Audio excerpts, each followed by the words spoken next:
So today I'm going to talk about AI in education. This comes from someone that I've spent a lot of time in school and universities. I have 3 master's degrees. I actually run an education technology startup, so I'm in this space. And actually what has been really fascinating is that when I was growing up and I went to school, I'm old enough now that we still had chalkboards and stuff growing up. And then when we went to university, most of it was still on a board. And actually, they used to use something called acetate projectors, which was they write on a clear sheet of plastic that was projected onto the wall. No screens, no projectors. That we did evolve into that.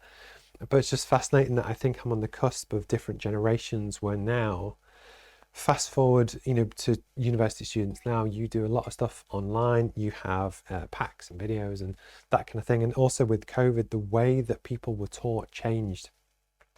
And in COVID, for me, my personal opinion was that, so I did mechanical engineering as an undergrad, and that was a very intensive course. So basically Monday to Friday, you were in pretty much 9 till 4 every day, half day on Wednesdays for sport, but we got a lot of value for our money. So back when I was old enough and fortunate enough, UK fees were about £1,500 per year. The rest was subsidised by the government.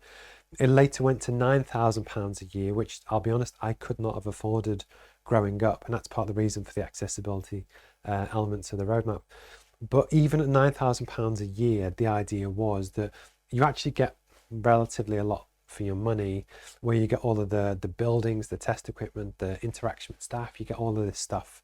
I still disagree with that. I think that's too expensive. But regardless, you got stuff for your money. Fast forward into COVID, and I respect that there was a huge change in the world, that a lot of people went online, went on Zoom, and the whole industry changed. But students were still paying the same. And actually, I don't think genuinely that students in the past 4 or 5 years have had a good deal in terms of value for money for what they get in terms of support wise, and also especially for a course like engineering where it's very practical, you kind of need that. And due to this, the world is changing and education is changing in a lot of different ways. At the event I went to about 2 weeks ago, which was with the Innovation Super Network, they talked about how largely for, say, the past 200 years, education has largely been the same, and then it was just broadcast. So you would go to a room at various different ages, someone at the front would talk, and basically you would just absorb the information and then regurgitate it back on a test. And that's kind of been the same all the way through. With the roadmap, what we wanted to do was really kind of take it to the next level, so that actually, as well as having all of that, so we provide information, we do 4 live classroom sessions a week, plus the live streams like this. Hi from Thailand. Hi, Apicorn.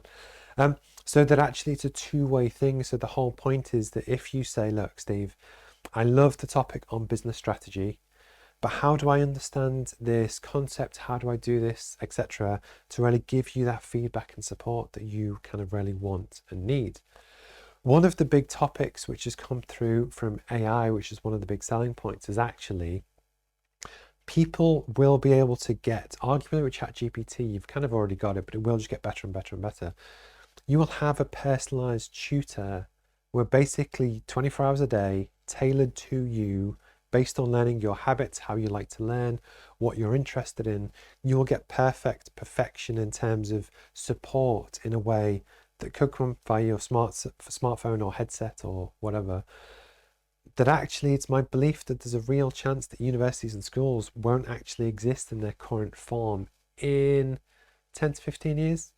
That at the event, what was quite interesting is that people were talking about how teachers can use this to write lesson plans, and actually we can use it to support students to help give them that bit of extra tutorage after school. But then you can just take that further, and actually, why can the tool not just write the lesson plan and teach it, and you don't need the interface? And that was just something that I wanted to talk about, and I've got various different topics I'm going to touch on today. Oh, thank you. I appreciate the notion of education. This is from my own personal point of view. And again, what's interesting is that you will have entities like universities and schools and colleges that will not like this train of thought, because it's major disruption.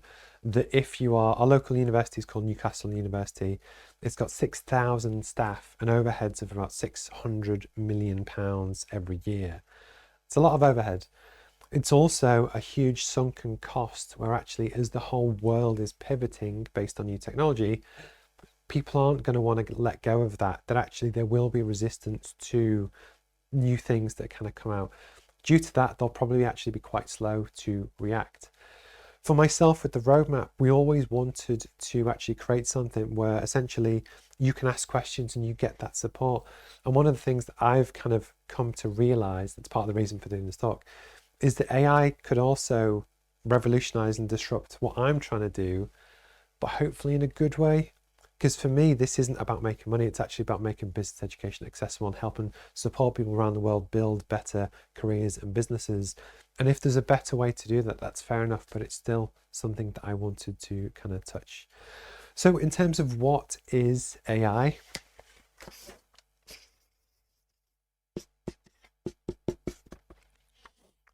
So there are different definitions for what people class as artificial intelligence. Some people just use the term, but there's no actual real AI involved. It's just tools that we've had for years. But essentially what a lot of people talk about now with ChatGPT, etc., they're called large language models, where essentially they just predict the next word. It's a big algorithm that basically takes inputs and figures out what's the best thing to give back to you. It's essentially software, and there's a lot of debates about what is the bias in the software? Is there bias in the results it gives you? And from a lot of the talks and people I've kind of seen speak on the topic, essentially it's a computer program that will be programmed to do whatever you wish or want it to do from the viewpoint that you want it to do it from. And one of the interesting topics that came out in the talk is that fast forward 20 years, rather than we all buy into a monthly subscription for a standard AI, there's a very real chance that you'll actually get to custom and tailor your own AI, like Jarvis in Iron Man, to act how you want it to act, to take a certain element of risk, but almost it will be that personal support that at the moment is still fairly generalized, we tap into to test. But actually it will be, the Siri on your phone or Alexa or whichever, but it's a tool which could be tailored exactly to you, your preferences, your likes, what you dislike, your political views, etc. And basically that's what it is. So it's software that will give the impression that it thinks for itself. One day it might, but I think that's a bit of a stretch for today. But essentially that is what is AI. It's very clever software that learns all the internet, all of the information on the internet that you can then tap into through various different mechanisms, voice, video, images. So basically use it as a tool to help you kind of move forward. So the next thing I wanted to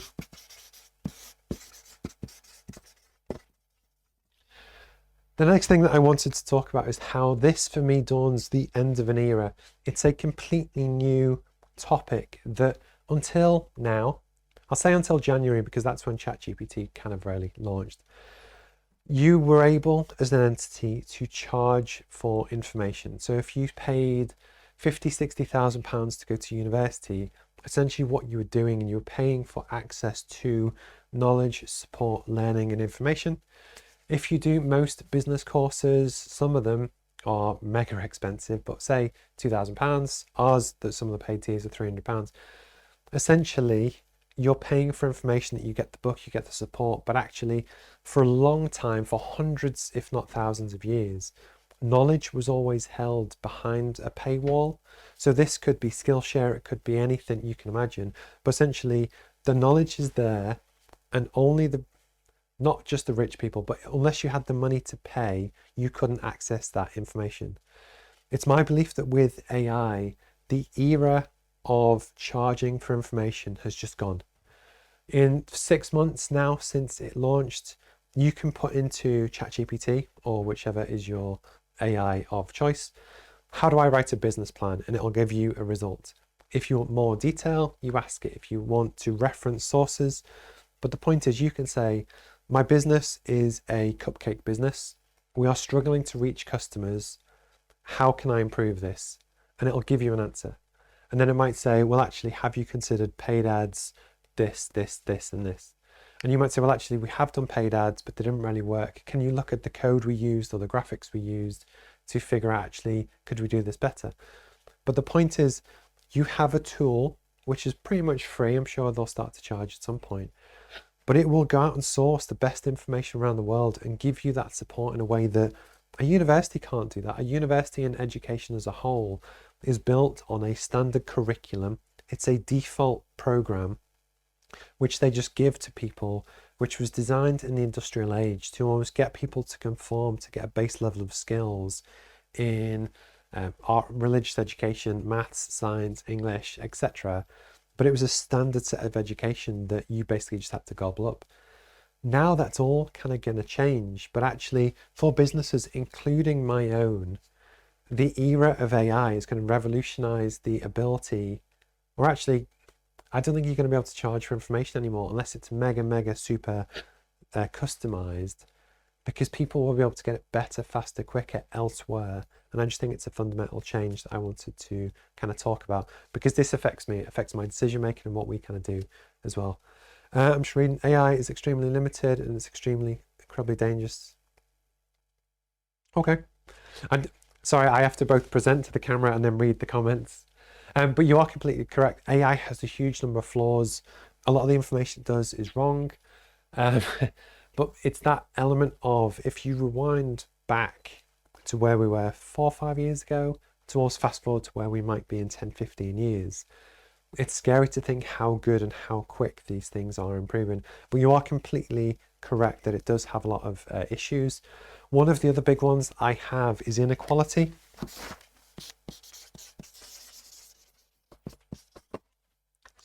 Because in the same way that I said before about how education was often held behind expensive paywalls, especially business education, basically AI could do the same, that either if it becomes a paid tool where, again, only the mega rich can afford it. Likewise, if you link this with Elon Musk's Neuralink, where people could have a chip in their head to interact with this stuff instantly as part of their built-in system, they essentially will have an incredible advantage over people that don't have that. But also, this is often viewed as people from the West. One of the issues that we have, and we found at the roadmap, is that we have users in 56 different countries. If you go to somewhere like Kenya, Kenya does not have the internet penetration or speeds that we have here in the UK. They might use WhatsApp as a way to communicate because it's fairly low bandwidth, but they certainly couldn't watch a full HD live stream like this in large parts of the world. My point being that even if AI is free, it's not equal in all parts of the world because of things like internet penetration, that actually then what you would have is people in Western countries, China, etc., have a huge advantage over people in parts of the world that do not have equal access to good quality tech, internet bandwidth, etc.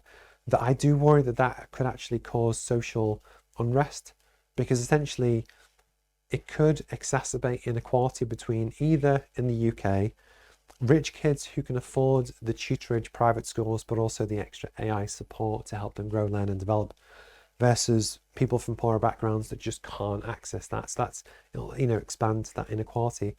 But also outside of Western nations, between nations themselves, it could be quite kind of interesting.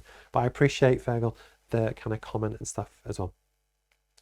So in terms of what do I think will kind of change, so you're going to have various industries which actually I think will stay the same. They'll still get revolutionized, but I think they'll stay the same. So manufacturing. So my background is in engineering, so companies that make real physical stuff. We're still going to need that, and actually AI will help how we do that. But actually, it's not, AI is not a CNC machine that can make a car, if that makes sense. So manufacturing, I think, will still stay the same. Healthcare will still stay mega important. Again, it will get revolutionized, but as humans, we're still biological organisms that break, so we will still need doctors and pharmacies, etc. Travel is interesting because where we travel to will probably stay the same. So we will still want to go to the Maldives on a fantastic holiday, but actually how we get there could easily be a self-driving car or plane or whichever. But actually what's interesting when you look at all of these different angles, I do think that, there's going to be more change in the next 10, 20 years than we've had in the last 3, 4, 500 years. And nobody knows what to do, but it's almost, I think it's worth kind of looking at. So what I'm going to do is move on to, but please kind of let me know in the comments if you have any particular views on different bits and bobs, or how do you think that AI could really impact education? Okay, so the first one.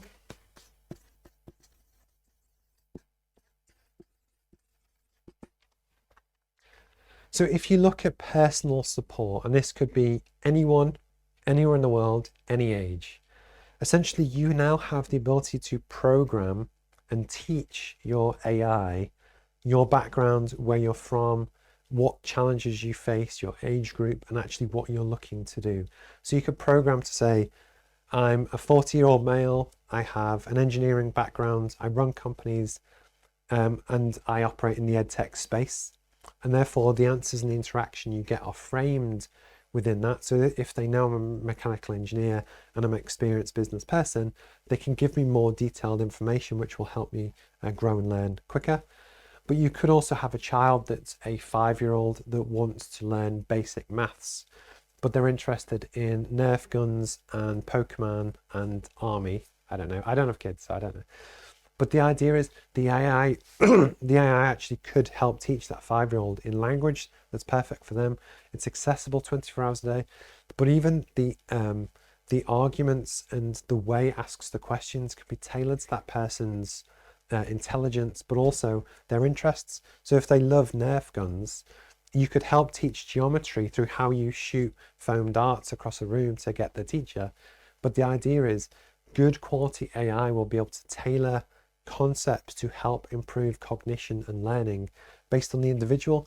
That same individual that could be interested in horse riding or basketball, you might use a different example that on a human level, teachers obviously only have so much capacity, but actually if you had the ability to customize the perfect education for every student, you could do that, and AI almost gives us the tool to do that. AI would also be incredibly patient.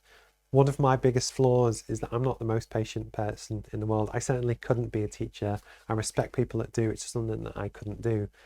But then likewise, if a student gets something wrong 10, 15, 20 times in a row and they just don't get it, it will help that child or person learn and develop if you have someone that's willing to help them every step of the way, and then likewise change the difficulty if they don't quite get it. It's that infinitely customizable tool, I think, is really important. But the big key point of actually AI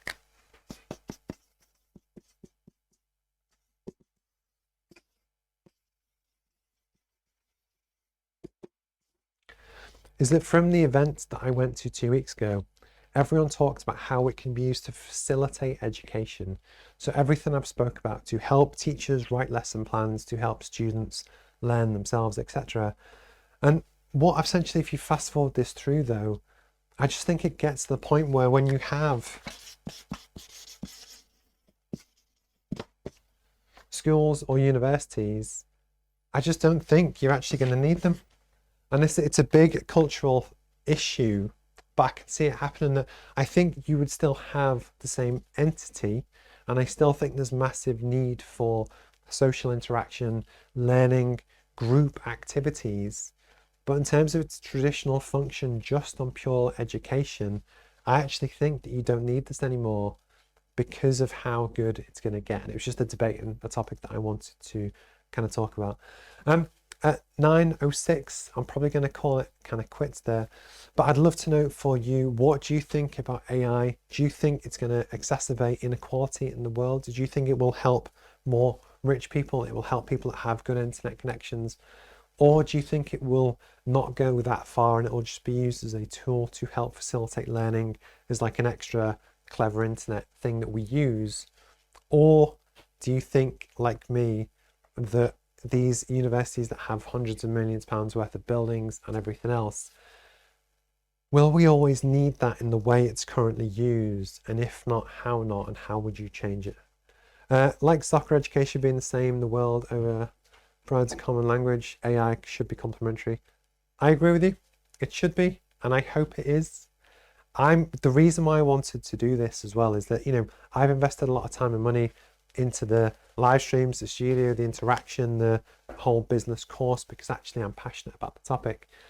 But I'm also cognizant enough that I know that a Google, a Facebook, whoever could come up with something that just does this 100 times better. You might not get the human interaction, which is something we're going to play on, and I genuinely appreciate the comments and stuff today. But I'm conscious about how this thing could revolutionize my business and start and what we do. And as a single sole person, I can't write code better than the big boys, OpenAI, DeepMind, that kind of thing. So my only route, I guess, is to look at partnerships. How can I work with different people to make it, take my business forward, keep its main ethos and ethics? But it's a really hot kind of topic. Hi, Clive. Schools and universities will never close. The curriculum may change. One could quickly get information, but that's not learning any. Okay, I'm with you. I agree with the concept, but the idea is that historically, it was always a tutor or a lecturer that has information, shares the information, then the students, people have the ability to ask questions and then maybe do a test and get the test marked. That in itself could get replaced. I'm not saying it will, I'm just saying it could. And that's why I thought it was a really interesting debate to have. But thank you for getting in touch. It's just the start of AI age. We'll just get better at machine learning. And I agree with you. And I think what's interesting is that if you've ever seen, there's a company called Synesthesia, that they do advanced AI, I guess, deep fakes. But you can put in a script and the character in a lot of different languages will then talk about how, basically it will say the script, whatever you want. And it's incredibly realistic. I think, you can still tell at the moment that it's not real, but I think it will get better and better and better. But what I think is quite interesting is that at the moment you give this thing a script, it goes away, it processes, and it comes back. Fast forward 5 years, this could happen where basically you interact, virtual Steve absorbs the comment, they can actually read it better than I can, but then actually reply back to you in the same way ChatGPT does in text, but actually is a human-esque interface. And I think that's the really interesting point, that I don't know how this is going to go. I do worry a little bit that you often see a lot of dystopian movies where you have the mega rich and the poor people, and the planet gets decimated and this huge divide between the two. I can kind of see that happening, that some people who figure this out will be able to work the stock market to huge advantage and come up with better products, better machines, better businesses, which is capitalism. But they will have a core advantage over people that don't have the technology. That I think it's that spread. And the worry is, do I think that at some point we already have drones and machines that can operate independently and kill people? They do have protections in place and protocols so that they don't always do what they're told if there's a real threat to life. I think there was an example recently. And will AI ever get to the point where it thinks that it's smarter than humans and humans are the weak link and actually they remove us altogether? I don't think it's ever going to get there. Certainly not in my lifetime. It's the whole Terminator thing, which was the element of the show. But this is all part of the debate. And I think the more people at least talk about this, the more we'll kind of wait and see what happens. But I do appreciate people's comments as well. The creativity, Steve, so Stephen Mitchell, I think this is really fascinating, because if you went back 2 years, people often thought that it was your repeatable jobs which could get replaced with AI. And when Midjourney and quite a few of the other tools came out, and these things are getting better quick, now you can actually put in prompts and get them to... My point is, actually, they're pretty good at creative with the right prompt. The question is, will it be able to iterate itself where it knows the task? Okay, now I'll put it this way. AI can execute tasks very well. So if you said to it, create me the world's best picture of a yellow duck, it could then go away and do it. I think in a few years' time that it'll be a masterpiece. Or even if you said, create a narrative to create a two-hour-long feature film which will win all the awards and be a very emotional story about the Holocaust, it wouldn't even surprise me if AI gets to the point where it can write what is technically a brilliant script, then animate it, do all the cinematography, do the graphics, create essentially what would be a Toy Story, Pixar level animation, export it. I can see that happening. What I think it wouldn't be able to do, but I could be wrong, is the initial idea, if that makes sense. So why would it think to create a picture of a yellow duck or to make a film? And I think that's where the human creativity kind of comes in. But at this point, nobody knows is the honest answer. My hope is that it is used in positive ways, but also my concern in terms of creative especially is that there was a campaign by Levi's recently, and the way Levi's chose to spin it was actually to do with using AI. We're going to show you people of all different shapes and sizes and colours in our different clothes, and look how inclusive we are.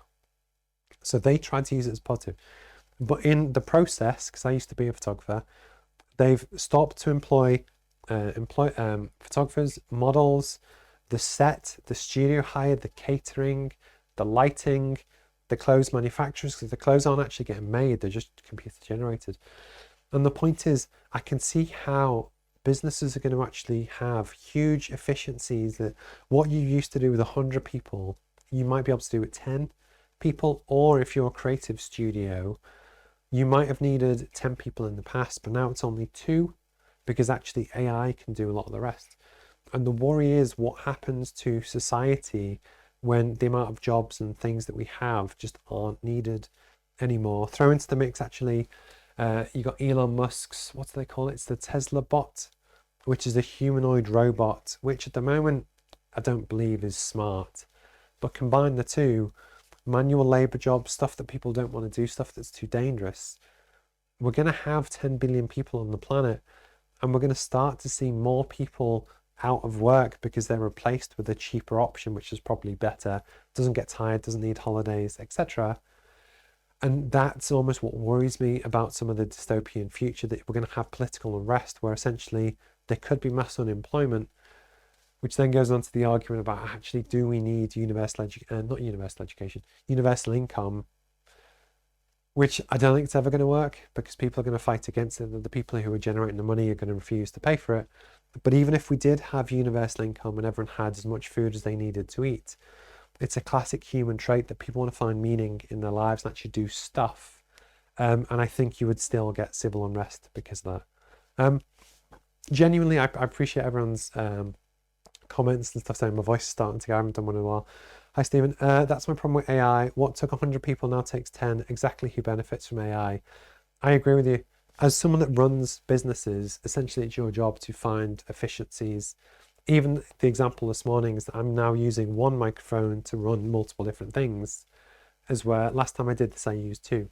But that iterative process, especially if you've got something very smart like a machine or AI figuring out how you can get efficiencies, the worry is it gets to the point where you have the business owner and then nobody else, and it's all automated, which could be a very profitable business, but at what cost?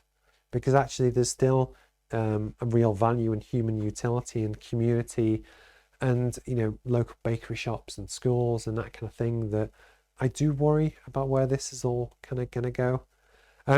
At 9:16, I'm going to call it quits there. Genuinely, thank you for getting in touch. If I've missed anything, if you want me to cover anything in future topics or revisit stuff, or you think there's a link I should watch or miss or whatever, please kind of send it through. Genuinely, I'd be interested. This again wasn't from a point of just talking about an interesting topic, although hopefully it is interesting, but it's also because this is a real issue for me that actually I'm trying to figure out for the roadmap and the startup. How do we survive for the next 5, 10, 20 years? But also, how can we make sure that people around the world genuinely have access to the support and education and that kind of thing that they need in the best possible way, which is very equal access to help uplift people from different communities and backgrounds as well.